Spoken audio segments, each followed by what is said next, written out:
What I love about Future Thread and being a cooperative member is it's you know, you may have been familiar with, you know, like say for example, the Lowy Institute. They have these think tanks, and usually, I mean, nothing against these think tanks, but often they're these sort of pale, male, stale kind of gentlemen getting together saying this is what they think.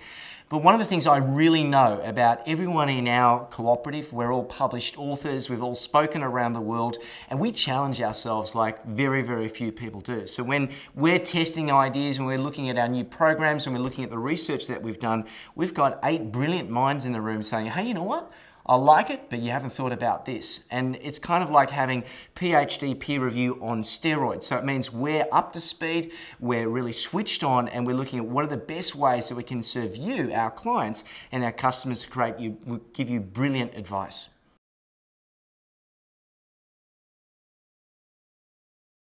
So at the upcoming Shiftkickers conference in 2012, I guess going to be taking our audience on a really interesting journey. The concept we're going to be talking about is prickly business, and that basically in a nutshell is what are all the things that people dislike or don't like doing or can't do in their organisations that we can flip to create some brilliant innovations. But also we're going to be looking at a number of different mindsets and I guess innovative thinking styles that can lead to some great innovations. One of them, for example, is something simple like what I call DIY thinking. Now, DIY thinking is a concept of do-it-yourself. So any home renovator, I'm sure, has done DIY thinking. But if we could almost change our perception and say, what if we were doing DIY for our clients? Well, why? Well, if you think about it, DIY, why do people do DIY? One, usually is to save money or to do something for free. Quite often it's because it gives them a creative pursuit, a sense of achievement of doing themselves, and also it gives them a completely different perspective on the way things have been done before. Now, if you take that same mindset, let's say, for example, the world of, you know, web design. You know, if we look at what's changing the world amazing through web designers, is that DIY thinking. So WordPress.com, Squarespace.com are 2 brilliant examples of saying, let's give our people who don't necessarily have the skills, let's give our clients who don't necessarily have the expertise and the time, and give them some templates, give them some customization ability, and make it perfect and professional. And that's what they do. So you can build your website for next to nix. So that's just one example of, I guess, a thinking style that I would say is a true innovation ability and ability to generate some brilliant innovations. And I think if just some of those examples will give our audience some great inspiration and some great practical steps to generate innovations right there and then to take back to their organisation.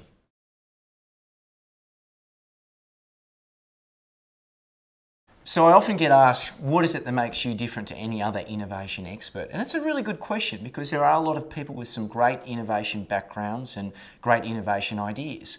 I guess what sets me different to a number of my competitors or other innovation experts out there is the depth and knowledge of what I call design thinking. Now, you might be familiar with that concept. It's a term that is really being bandished around the world a lot around. If we can take the type of thinking style that a designer uses in building, whether it's designing a building or a new city or a new town, and apply that to the design of a business, we can create not only a superior business with great results, but we can also create brilliant innovations. And I think if you really challenged yourself, if you were to say, is there any other profession where people are specifically trained to generate ideas that lead to innovation? I would argue no. Really, innovators, designers are some of the most innovative people in the world. Now, that's not to say I've got tickets on myself. I really understand how little I know about different things. But what I have been working on for this last 10 years or so is applying that design thinking to the design of business. And the good news is it's a very learnable skill that can be applied to any type of organisation or business.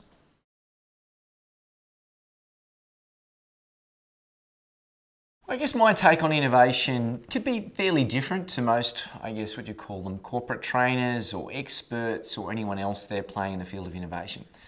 For me, innovation could be a 1% improvement. It could be a total revolutionary idea that revolutionises an industry. Again, it could be something that's as simple as a question that someone asks. And I think quite often we put the expectation that innovation is based just around product. But an innovation can be around a service, and an innovation can definitely be around a process.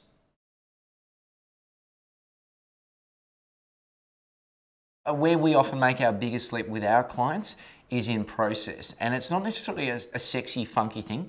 Sure, we work on creating great products and we get some great results there, but the unsung hero of where an organisation can make their biggest innovative growth or leaps is around a process. So, to give you an example, some of the leaps that we've made with some of our clients, again, I can't go into the nature of it because of confidentiality, but more often than not, there might be a process, and it might be based around whether it's something like staff engagement. It might be around a back-end step that we have in ensuring supply chain to a client or a customer.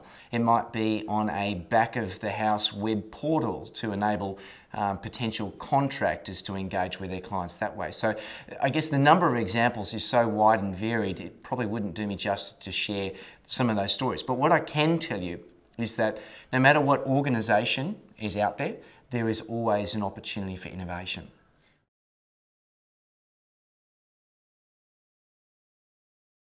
I think everyone is an innovator and everyone can bring some sexiness to the innovations that they do. Now, you may be familiar with the old term Kaizen, that is the Japanese philosophy, we can always continually improve. And you may be familiar with the idea of squeezing the supply chain. And I think what innovation does differently to that is that's very much a, how would you say, boxed solution type of thinking. It's very specific, it's very focused, and unfortunately you're also very limited by that. If you can create and share some tools, some techniques with the people along those parameters, that's when you can start to break the mold. That's when you can break outside of the box to generate some brilliant innovation. And I think that's really interesting is that everyone can innovate. It's a learnt skill. Sure, there are people that have got a natural talent to it. Sure, some people are creative full stop, but it's something that can be learned. I can guarantee that I was not creative before I went to design school to learn about innovation and design. And I really think that that, coupled with a lot of other modalities, really simply learnt, gives you the best toolkit that any organisation or would-be innovator can use to create brilliant innovations.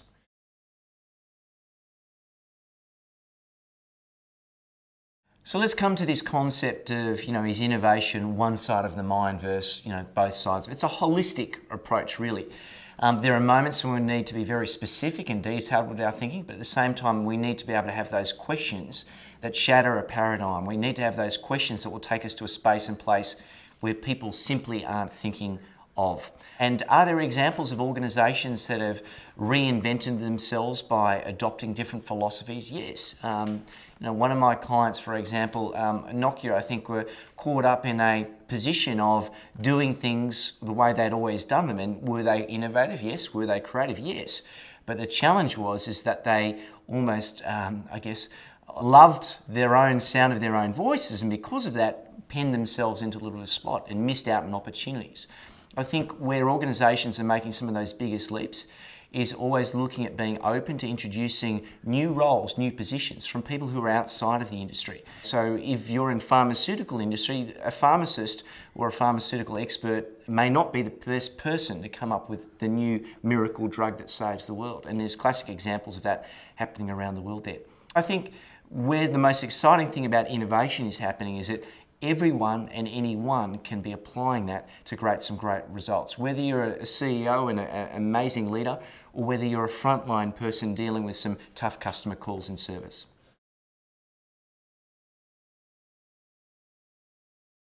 So one of the biggest challenges that an organisation will have in creating or even starting an innovation program is one having some really clear objectives about why do we want to innovate? Are we just innovating because it's a buzzword and it comes around every 5 or 7 years?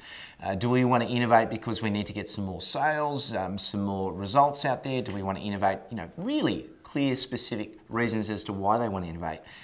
Other challenge is around time.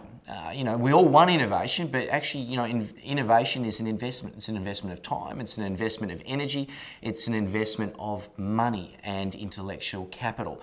And, it's very similar in many ways to capital. If you want innovation capital, if you want to pay it a dividend, you've got to put in something to start with. Once you've got something in there, you can build up after that.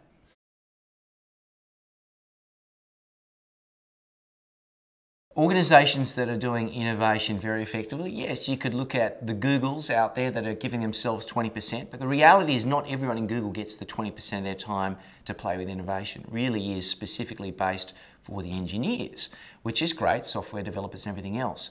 I think your challenge is trying to get that buy-in from your CEO that 20% is doable, is probably not likely to happen. Where we try and work with our clients is to create actionable and, I guess, acceptable terms of when they can work on ideas. If we can create some KPIs around what we actually want to do, then we can create the means to make it happen. So we might say, well, let's not just be innovative. Let's say something like once a month, we want to have a KPI of 50 fresh new ideas that relate to X. And the X might be around our sales service, or the X might be around our supply chain.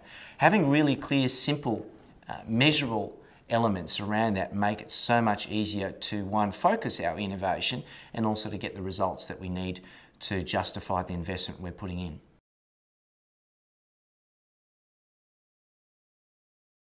Prickly business for me is a concept that no matter what business, no matter what organisation you're in, there are elements of what you do that you dislike. There will be things that you have an aversion to, and there will be things that you desire, but you might have the capability to make that happen.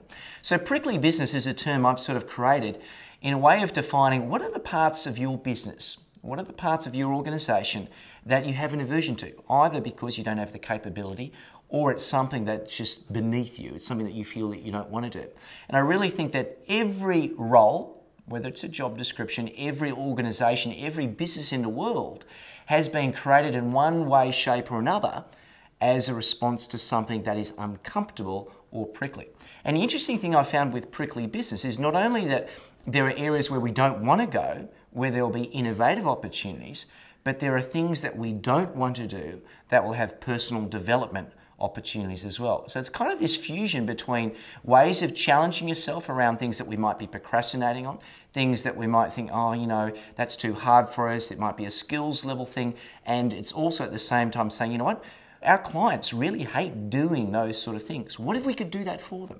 How would it make their life easier? It's something that we could sell. They're probably willing to pay for it. We just need to find what their aversion is, what their desires are, work around the pricks, and flip them around to create the brilliant innovations.